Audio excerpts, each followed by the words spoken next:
me by acknowledging the traditional owners of the land and paying my respects to elders past and present. Thank you so much to the Castan Centre for inviting me to come along and speak today, and I also would like to thank you for accommodating my many requests for changes. I do apologise, and thank you so much for accommodating me this morning.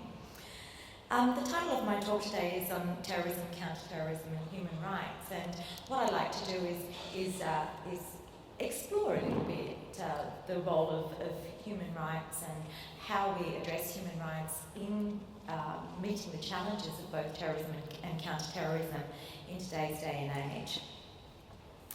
So I think most people in this room would be familiar with the old adage of one man's terrorist is another man's freedom fighter.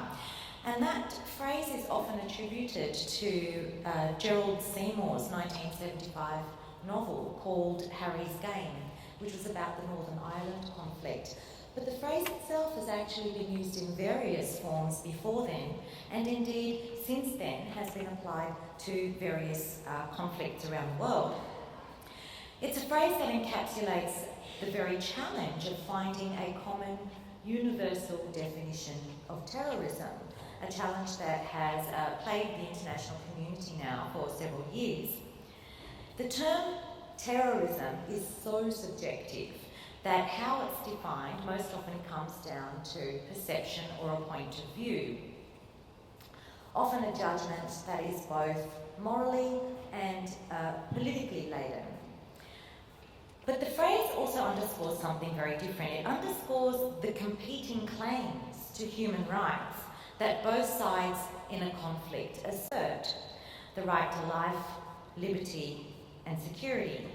The right to freedom of movement and residence within borders, the right to nationality and self-determination, the right to freedom of thought and religion, the right to freedom of expression, the right to political participation. While terrorist actors often lay claims to their own rights and freedoms, for example, anti-colonialists, during the anti-colonial wave of terrorism, will lay claim to their rights with regards to nationality and self-determination.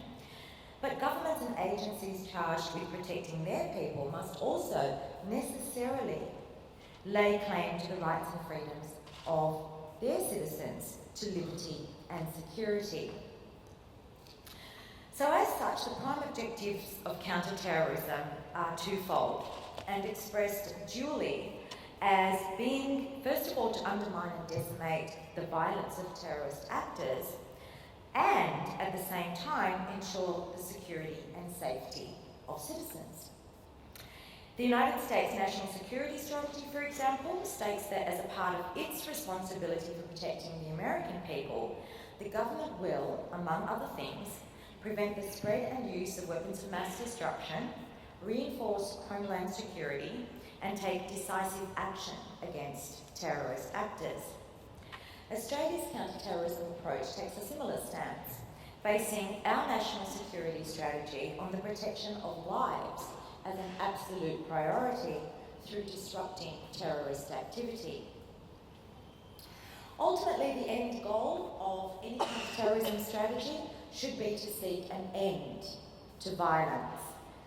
In cases where actions taken by governments against terrorist actors include collective punishment and reprisals against entire groups of citizens, either its own citizens or citizens of another state, counter-terrorism fails and often ends up as part of a cycle of violence with the potential to descend into civil war and ongoing conflict in failed states. And we've certainly seen examples of this throughout history. In my book, Terrorism and Global Security, I make the point that terrorism is certainly not new, and indeed has been part of the human condition for centuries.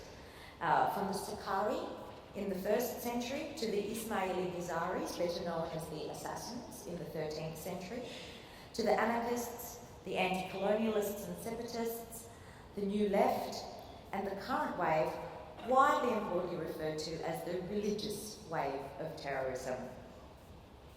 So terrorism is by no means a static phenomenon. It's one that's transformed in response to global events and trends, among them globalisation and the technological revolution.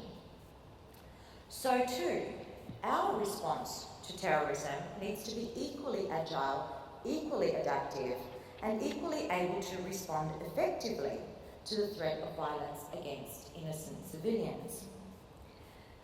And part of this is recognising that the contemporary threat of terrorism goes beyond a real and present danger of violent acts, both at home and abroad.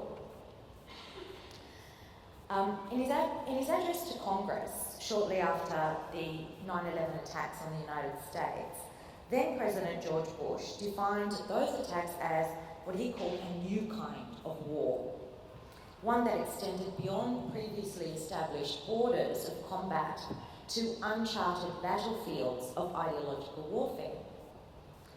5 years later, on the anniversary of the attacks, Bush reaffirmed these so-called new boundaries of what was then dubbed the War on Terror, stating that, I quote, "The war against this enemy is more than a military conflict. It is the decisive ideological struggle of the 21st century and the calling of our generation."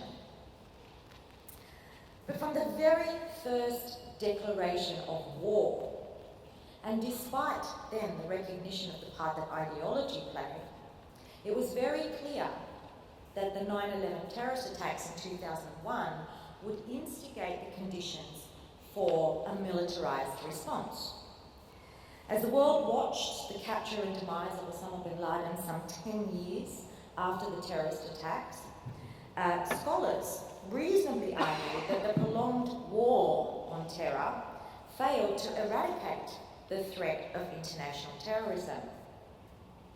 This hard power approach of war on terror might have succeeded in decimating the operational and tactical capacity of Al-Qaeda proper, but the belief that the destruction of training camps would successfully eradicate Al-Qaeda's affiliates and its ideology was misplaced. The conventional wisdom of employing an orthodox military response against an unorthodox enemy whose regenerative capacity relies on its ability to employ soft strategies of influence and mobilisation has rightly been questioned. Today's terrorist acts don't have to be directed by any group, for example Daesh. They are, in fact, more often inspired by them. So the so-called war on terror, the terminology of the war on terror and the concept of a war on terror was co-opted and reconstructed by Al-Qaeda and its affiliates as a war on Islam. And that provided a powerful rally cry to potential recruits and sympathisers. The belief that war on terror was code for a carefully constructed attempt to undermine global Islam is no longer limited to conspiracy theorists and 9/11 truth seekers. Instead, it's become a very pillar, a very staple, upon which a global violent jihadist movement has built a powerful narrative that appeals to disconnected and disparate Muslims around the world. It lays exclusive claim to the right to freedom of belief, a claim that resonates and regenerates in the minds of individuals in free and democratic states like Australia.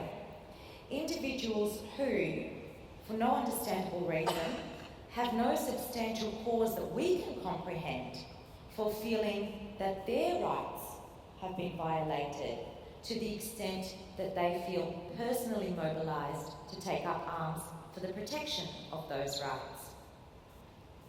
And among Muslims who interpreted jihad as a call to duty in defence of Islam, but who may not have supported the use of violence during peaceful times, the war on Islam was an instant and effective justification for taking up armed conflict. In 2010, the Obama administration finally took a strategic decision to change the way that they talked about the war on terror. announcing that they were not at war with jihadists, with Islam, or indeed with terror. Instead of the war on terror, the Obama administration started referring to the war on Al-Qaeda, referring to specifically Al-Qaeda as the enemy and Al-Qaeda's Muslim victims as its friends and allies. This new terminology reflected a much needed change and a long neglected understanding and recognition of the importance of language and perception in counter-terrorism. And the attempt to shift the language on the war on terror, though, came too late. The task of undoing a decade of damage done by a prolonged military campaign requires more than just a shift in the language of war. So subsequently, what we have today is that governments around the world have to contend with the reality of the dilemma that now presents itself in the form of what has been variously dubbed as a war for hearts and minds and a battle of ideas. And that dilemma, I believe, is not how do we protect the rights of our citizens to safety and security with or without compromising the fundamental human rights of freedom of belief and religion and freedom of expression. This, I believe, is the basis of claims made by some conservative groups who argue that political correctness has infringed on their rights to freedom of expression by preventing them from criticising Islam. This argument constructs a false dichotomy, a duality, that the rights and freedoms of speech and expression and the rights to security and liberty are somehow at odds with the rights associated with freedom of belief. But in a liberal democratic society, all rights should be pursued with vigour. Counter-terrorism should not be reduced to an agenda of competing rights, no matter how popular or how tempting it might be to respond to legitimate fears and concerns about safety by calling for the limiting of rights and freedoms of certain groups. These kinds of collective responses that call for bans, or even, as we've seen more recently, internment camps for Muslims, to us, particularly those in this room, may seem extreme or unthinkable. But we need to remain vigilant to ensure that in times of perceived crisis, the unthinkable doesn't become presented as prudent or even necessary. Freedom of belief is underpinned in our Constitution and is the cornerstone of a secular democracy. So we have to ask the question, why these fundamental democratic values of human rights and the freedom of belief fail to engage some young people and inoculate them against the violent messaging of Daesh or ISIS or ISIL or whatever you want to call them. I prefer to call them Daesh. The task of counter-terrorism today places equal significance on, first of all, but not necessarily primarily, stopping terrorist acts through activities that are designed to decimate their tactical capabilities to organise, plan and conduct violent acts. And secondly, and equally, on undermining the capacity of terrorist groups to engage, manipulate and mobilise individuals to commit acts of violence. And both hold equal importance for human rights. The first approach to counter-terrorism emphasises an offensive puts emphasis on offensive and punitive actions using instruments of hard power. These include military, intelligence, target hardening and criminal sanctions. The second approach that places emphasis on prevention is often referred to as the soft side of counter-terrorism, or, in bureaucratic speak, countering violent extremism. loosely defined as measures that target the root causes of terrorism at the societal level. Unlike hard power tactics, soft power measures are much harder to quantify and often take years to implement before any measurable results become evident. And therefore you have this kind of competition between hard and soft power. Hard power proponents argue that it's a swifter and more immediate measure for achieving objectives through coercion, while soft power argue that attraction rather than coercion can be more effective in the long term. But both hard and soft power are much more nuanced than simple definition of coercive versus attraction, because soft instruments can be used in hard ways and vice versa. It is instead more useful to think of hard power as being purposeful in its application and finite in its effect, while soft power can be both purposeful and non-purposeful, and potentially infinite in its effect. Importantly though, neither soft nor hard power alone is very effective in achieving the goals of counter-terrorism. Integrating these two approaches into a single framework that effectively balances hard and soft is challenged by the very institutions and contexts which govern each form of power. This kind of integrated framework of soft and hard is what I've previously termed smart counterterrorism, borrowing from the approach taken by to foreign policy taken by the American scholar Joseph Nye.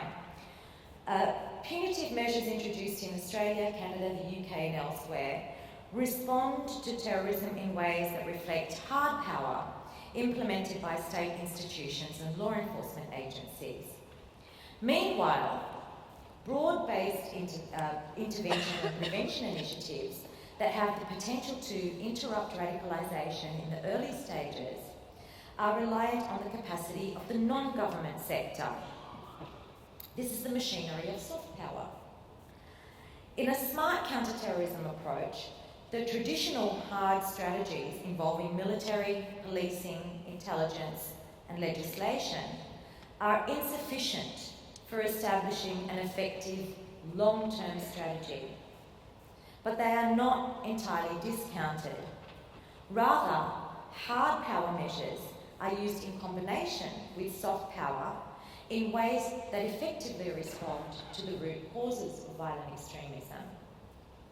Smart counterterrorism is achieved through an integrated strategy, a resource base and a toolkit that draws from both hard and soft power mechanisms. But smart counterterrorism is not simply a matter of balancing hard and soft measures. It's a matter of getting the right balance right. And this is where I want to talk about getting soft measures right. Because soft measures that are based on flawed assumptions, that are derivatives of a hard approach, often manifest as soft measures being used in hard ways. So since 2003, Australia has attempted to develop its soft power measures in the prevention of what's been called homegrown terrorism. And for the most part, this has been through programs and activities that focus largely on the promotion of Australian or Western values and the integration of Muslim communities into the broader Australian society. And while these initiatives are valuable in their own right and should be valued as such, they've had actually quite limited success in incorporating soft power into a hard power framework to develop a smart integrated framework. I believe that a smarter approach to soft power in counter-terrorism can be found in the concept of cohesion, defined as the interrelatedness and unity between individuals, groups, and organisations in society. This encapsulates the willingness to cooperate between individuals, between groups, and importantly between individuals and social institutions. It also encapsulates civic participation and inclusivity. The OECD looks at social cohesion through three lenses: social inclusion, refers to the degree to which all citizens can participate on equal footing in the economic, social and political life. It includes commitments to equality, but also mutual engagement. Social capital refers to the trust between people and between people and in the institutions, and a sense of belonging to society. And that includes trust in government, in the democratic process, and trust in the institutions of government. And social mobility refers to equality of opportunity to get ahead, and that includes economic freedom. By integrating these three lenses into a counterterrorism framework in Australia that already incorporates hard power mechanisms, the goal of smart counterterrorism, based not just on balancing hard and soft power, but also, importantly, effective soft measures, can be achieved. And in going about this task, we should remain cognizant of the traditional tensions between hard and soft power institutions and instruments. In this sense, governments need to think simultaneously about hard and soft strategies and how one might affect the other, as well as recognise their limitations in incorporating soft elements of power that are often outside their sphere of influence and expertise. Since soft power resources generally exist outside the government realm, governments must learn to conduct business in a more fluid, dynamic and flexible way with smaller, less formal and less bureaucratic groups. The tools of soft counterterrorism reside in small, adaptable, transnational networks which work towards prevention, intervention and rehabilitation. In this sense, smart counterterrorism is dependent on harnessing the power of grassroots civil society movements in ways that address the shortcomings of institutionalised power and potentially contribute to building trust between individuals and governing institutions. Perhaps most importantly though, a smart counterterrorism approach addresses the very dilemma posed by the current wave of terrorism for peaceful nations around the world. And I'm afraid that rather than leave you with any kind of solid answers, I may actually leave you with some more questions here.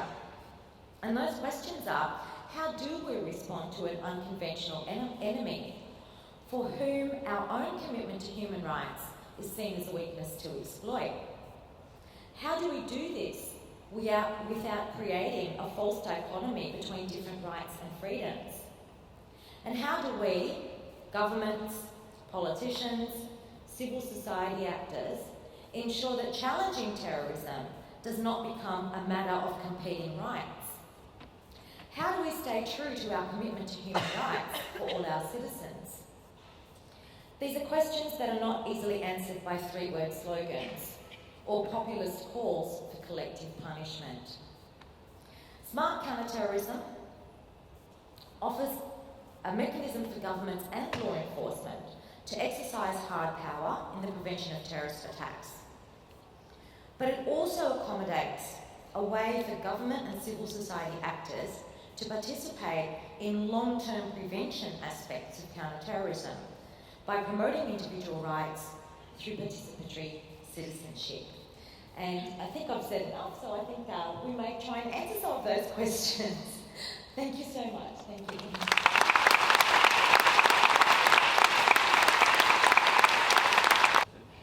Patrick Everton, Monash University Faculty of Law.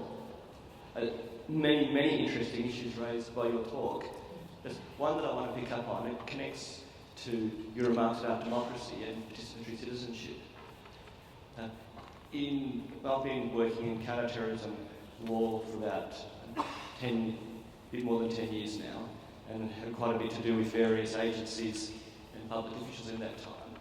One recurring motif is an assumption in at least some policing and counterterrorism agencies that all citizens have a duty to accept the foreign policy of the country as it's handed down to them by the government and the agencies that work for the government. And this is in least in my experience, and working with affected communities and so on, a recurring source of friction, a recurring source of objection, a recurring source of a sense of marginalisation.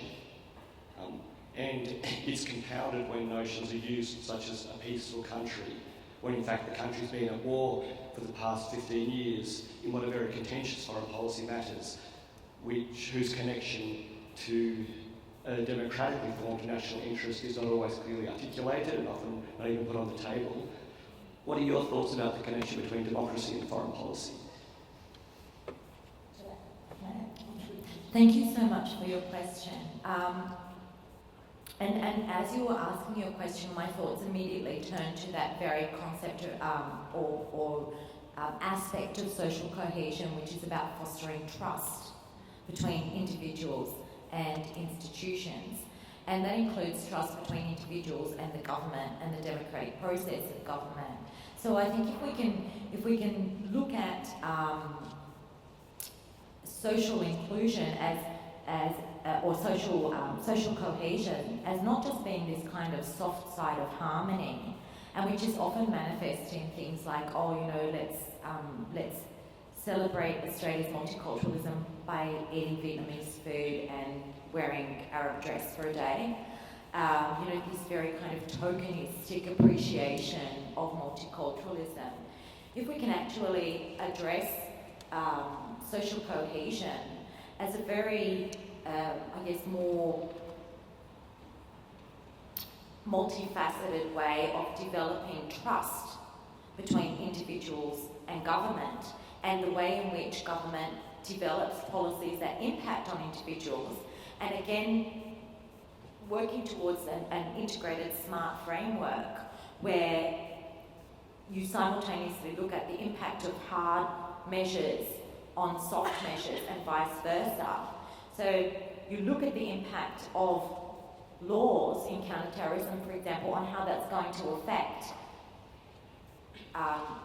soft countering violent extremism measures, and building that kind of trust, inclusivity in the development of policy as well. I think you can start to address that. I don't think it's going to be the complete answer, because at the end of the day, governments will make decisions based on the process of government decision making. I do believe, however, that there is a lot more room for a more inclusive way of developing policy, addressing that very aspect of social cohesion. Any country in the world at all that you think is an example of, no place is perfect, but an example of really trying to get that balance right between the hard power and the soft power measures? And if there is, why do you think that it's happening in that particular country? And could it also be related to the particular democratic model that's in place? I've done a lot of travelling around the world. Not too much travelling around the world. Travelling to Canberra 20 times a year is going to be nothing compared to what I've done in the past. And I can't say that I've seen any country that's got it right. I think this, this integration of this integrated smart framework that has that balance of hard and soft is something that some countries are aspiring to and moving towards, but I don't think any country's got it right yet. I think there are examples of good practice around the world, and this is why I think Australia is in such a fortunate position, because unlike many other Western countries, we have not experienced a significant terrorist attack on our soil. We haven't had a lot of experience with violent extremist groups. Whereas if you look at somewhere like Germany, they've had neo-Nazi movements for quite some time. If you look at Spain, they've got the Basque separatists. They've had to deal with that for some time. So other countries have had, I guess, more experience in moving towards a balance between the hard and soft. Whereas Australia, we're quite new to this, relatively new to this. So we're in in a rather fortunate position where we can learn from other countries and pull together all of those examples of good practice and move towards that. But we need to first of all have that vision of wanting to move towards an integrated framework. And I think at some level we've got it, but I don't think we've tweaked it quite as well yet. So it's very much a trial and error type thing as well. But I can't think of any country that I would say has got it perfectly. Then I might have really high standards. I'm interested in pursuing this relationship between the hard and soft measures because they seem to be a counter purpose to each other and how you would pursue an integrated model. Social cohesion is a very delicate matter, especially in a time of social change. And if we use a parallel of the criminal justice system, you look in Australia, America, United Kingdom, where the criminal justice system has been edged to creating cohesion in disadvantaged communities. So I really think that needs to be explored more because as the huge resources are put into the hard measures, they actually undermine the soft measures in developing social cohesion. I agree with you. I completely agree with you there, but I also think as well that the soft measures that have been developed on assumptions that come from a hard power approach. The assumptions that, and what the result has been a securitization of particular groups, and in this case specifically Muslim communities. The assumption that, by promoting Australian values, you can address this. And I don't know if you'll recall that time when we tried to define Australian values. This ill-defined set of Australian values, and integration, and even suggestions of the assimilation, which is something we abandoned a long time ago. And I think that was the issue, that we tried to approach the soft measures based on assumptions that come from a hard power approach. And that, I think, is the biggest challenge towards moving towards an integrated framework. I agree with your points about social cohesion, but I also think we haven't really looked at social cohesion other than through this kind of hard power, soft measure lens.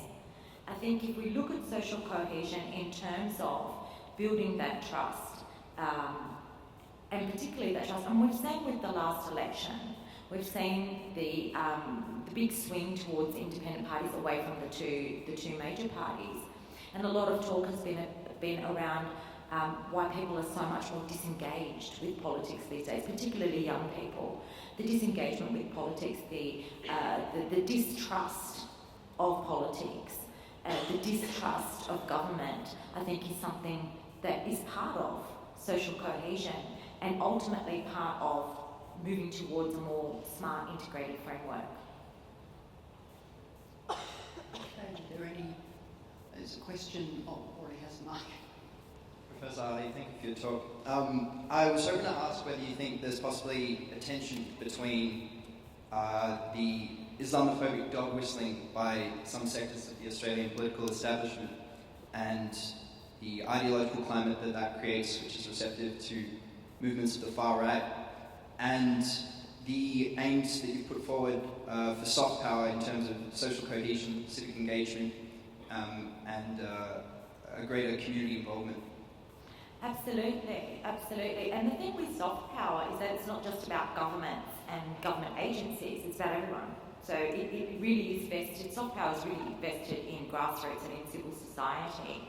And it empowers grassroots and it empowers civil society rather than just vesting the whole power, the whole discourse, and the creation of the narrative and the direction of the narrative with government and with those in power, including those who have power, such as the media. Okay? So if I was to take an example of the recent issue with a media personality talking about banning Muslim immigration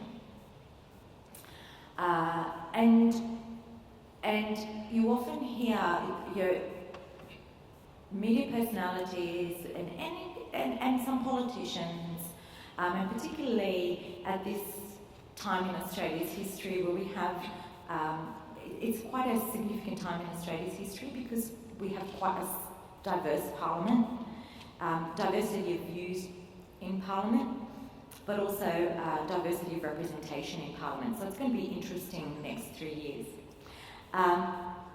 But you often hear people get up and say, we're not allowed to talk about this. We're not allowed to talk about this. But all you ever hear is people saying, we're not allowed to talk about this. They keep talking about how they're not allowed to talk about the thing that they're not allowed to talk about. In fact, that's all they talk about. And I'll tell you who's not talking about it. Who's not talking about it are Muslims who don't have a platform to actually talk about it. So you hear a lot of people talking about how we're not allowed to talk about Muslims, and we're just not allowed to talk about it because all they do is talk about it. And so I think it goes around and around in circles, and it stays on this kind of the top skimming of the pond there, where it's all about how we're not allowed to talk about it. And it continues, and this is what I talk about when we, that we need to move away from this being about competing rights. My right to freedom of expression, my right to free speech. It needs to go deeper than that, because we need to say, right, we will vigorously pursue everybody's rights. This is not a question of competing rights. And if we move it from that discourse, if we move it from that perception that this is about competing rights or competing claims to human rights, I think we can start to be more constructive.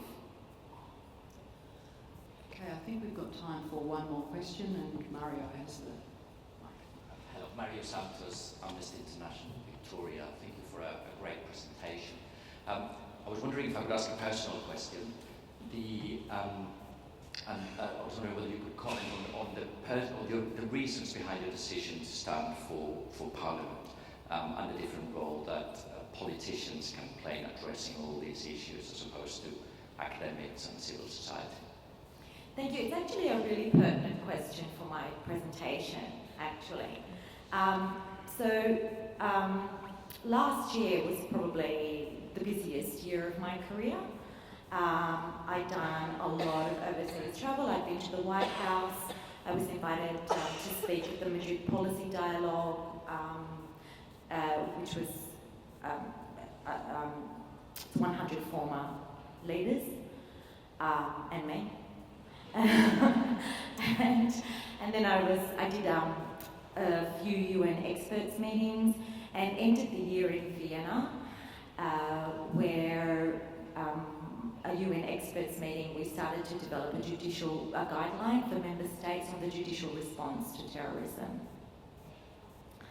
And I walked away from that year and coming back to Australia and thinking and knowing that despite all of this talk that was happening, these policy dialogues, nothing was going to change without political will. So it came to a point where I'd worked on this from the outside for so long during policy development, but I could see the frustration of not having a smart integrated framework that empowered those who work from outside government and work from outside politics to be able to input and develop into this and work towards this integrated, smart framework for addressing terrorism, but also could be used for addressing a whole range of issues as well. And in my point of view, is a good government model as well.